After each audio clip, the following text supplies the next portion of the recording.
sebenarnya pemerintahan Presiden Jokowi ini berhasil atau tidak sih dalam hal membangun ekonomi kita? Kalau berhasil, apa indikator untuk mengatakan berhasilnya? Kalau tidak, apa pula indikatornya yang measurable, yang terukur? Silakan Bang, dieksploitasi. Kita ambil dulu indikator kerentanan eksternalitas. Oke. Kerentanan eksternalitas itu diukur dari berapa utang dibanding PDB. Oke. Lalu diukur lagi berapa cadangan devisa. Oke. Lalu diukur lagi bagaimana defisit transaksi berjalan. Oke. Itu ukuran kerentanan eksternalitas. Oke. Angkanya? Termasuk di dalamnya Ya. nilai tukar. Oke. Oke. Sekarang ini periode paling buruk dari cadangan devisa. Periode paling buruk Di era Joko Widodo. di era berkuasa. Joko Widodo. Ya. Oke. Karena hanya 103 menurun deh dari 144 miliar sekian menjadi 130,8 miliar. Menurun 14 Miliar dolar ya. dolar. Itu kalau dirupiahkan berapa biar ada gambaran? Ini soal cadangan devisa. Iya. Nanti bisa kita hitung dengan PDB yang bisa dirupiahkan. Iya. Cadangan devisa tetap konstruksinya tetap pembayaran dolar. Oke. Jadi kalau Anda cari-cari rupiah, Anda salah. Oke. Jadi Karena konstruksinya kerentanan karena otak saya otak rupiah. Ya. Jadi berapa Makanya tadi saya bilang ini soal kerentanan eksternalitas. berapa namanya. apa tadi? 130,8 miliar US dollar. Oke. 130 ya, 30,8 miliar US dollar. Itu cadangan devisa. bandingan dengan Singapura misalnya. Bandingkan dengan Singapura, ya kita kalah dong. Iya enggak, masih berapa Singapura? Saya tidak tahu persis. Atau yang negara yang bisa dibandingkan misalnya. Cara pandangnya bukan soal perbandingan. Oke. Cara pandangnya adalah ketika kita bicara cadangan devisa itu berarti kemampuan membayar hutang dan kemampuan melunasi pembayaran impor. Oke. Nah, 130,8 miliar itu sama dengan kemampuan bayar hutang 5 bulan ke depan Iya. plus impor juga 5 bulan ke depan. Itu menurun. I see. Sebelumnya bisa 6 bulan, sebelumnya bisa Oke. 7 bulan, sekarang menurun Jadi kalau tidak ada hal-hal lain, kita cuma tahan 5 bulan. 5 bulan. Oke. Itu ukurannya. Jadi bukan bandingkan dengan no. Tapi Oke. perubahannya ada soal Oke. kemampuan memenuhi kewajiban-kewajiban. Makanya disebutnya kerentanan eksternalitas karena menyangkut soal kemampuan membayar kewajiban-kewajiban keluar. Ukuran kedua adalah tadi nilai tukar. Nilai tukar juga menurun. Dia terdepresiasi atau menurun sebesar 8,6% menurunnya. Dan ini cukup besar kalau dibilang menurunnya sampai 8,6%. Nah, Depresiasi terbesar dalam sejarah kita berapa? oh, pertanyaan Anda menarik. Iya. Sesungguhnya tidak pernah menguat.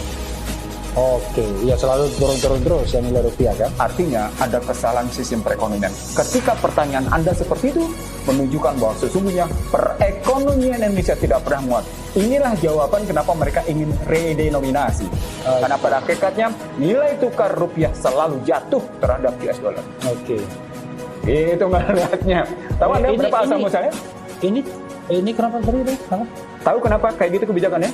Iya. Karena segala sesuatunya Anda bebaskan. Oke. Anda membiarkan diri Anda diinvasi oleh kekuatan modal, teknologi, dan barang. Oke. Di tengah yang namanya Anda tidak punya kekuatan fundamental. Itu kata kunci kenapa saya bilang investasi asing, perdagangan bebas, gitu ya. Kebebasan perdagangan, kebebasan pada keuangan dan perbankan mengakibatkan 7I istilah saya. Ada invasi, ada intervensi, ada infiltrasi, ada interferensi, ada indoktrinasi, ada intimidasi, ada inflasi. Gitu. Jadi kita sok-sokan free market gitu ya. Sok-sokan liberal ekonomi. Asik. Oke. Sebenarnya bukan sok-sokan. Iya. Sok berani loh. Oh, sok berani. Oke. Ya. Oke, itu indikator kedua, depresiasi. Iya, bisa kita lihat jatuhnya. Tadi saya bilang jatuhnya 8,6% dengan posisi 15.632. Dan itu terburuk ya? Ya, sebelumnya pernah terjadi penurunan sampai dengan 6,56% di tahun 2018. Sebelumnya lagi di Tapi itu bukan era Joko Widodo. Iya. Tapi poinnya di era Joko Widodo Ini yang terburuk. ini terburuk. 8,6. Depresiasi yang Apa indikatornya? Indikatornya nampak pada banyaknya uang asing, mata uang dolar yang keluar dari pasar modal dan keluar juga dari SUN, dari SBN. Oke. Jatuhlah dia di situ. Oke. Itu indikator. Itu yang disebut dengan kerentanan eksternalitas indikator Oke. di situ gitu. Nah, sekarang kita ambil ke ukuran dalam. Iya. Nah, ukuran dalam itu mestinya kita lihat pada sederhana, ada 7 indikator, tapi tidak perlu ambil 7 indikator. Iya, yang paling utama lah kira-kira. 2, 3, 4 yang paling utama. Di perbankan ngeliat NPL. Oke, non performing loan ya. Iya, kredit bermasalah. Iya. Di kredit bermasalahnya di era Joko Widodo ini meningkat Iya. dari 2,88 menjadi 3%. Apa artinya? Perekonomian memburuk. Iya. Oke, itu kelihatan di situ juga. Itu terburuk juga dalam 8 tahun terakhir. Iya, karena orang yang pernah ketakutan itu pernah sesungguhnya malah lebih rendah 2,88. Sekarang 3%. Oke, 2,8 aja udah ada ini. Optimumnya 5.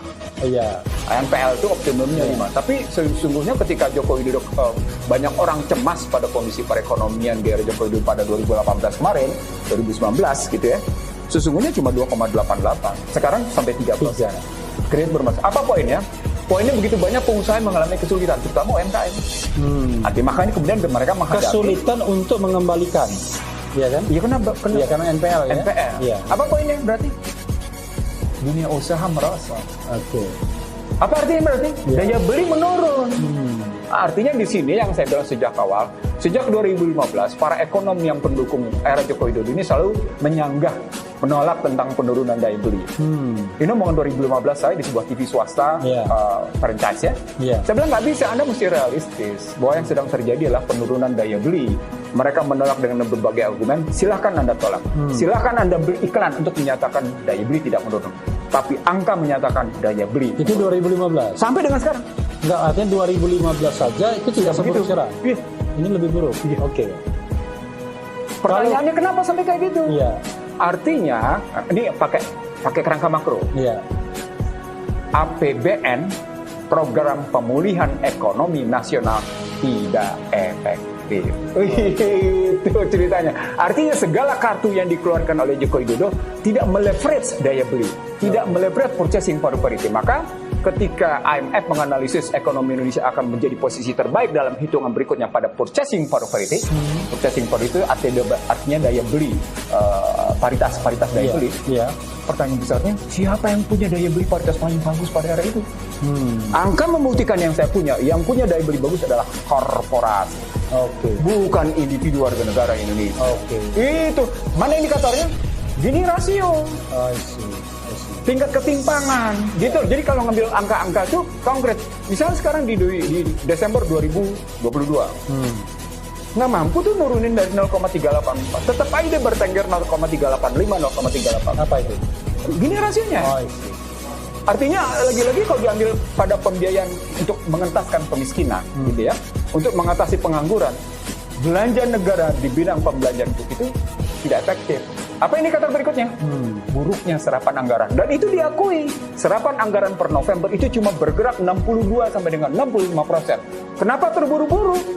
Karena kemudian memang kinerja anggaran dari tingkat 2 ke tingkat 1 sampai dengan ke tingkat nasional, serapannya jelek.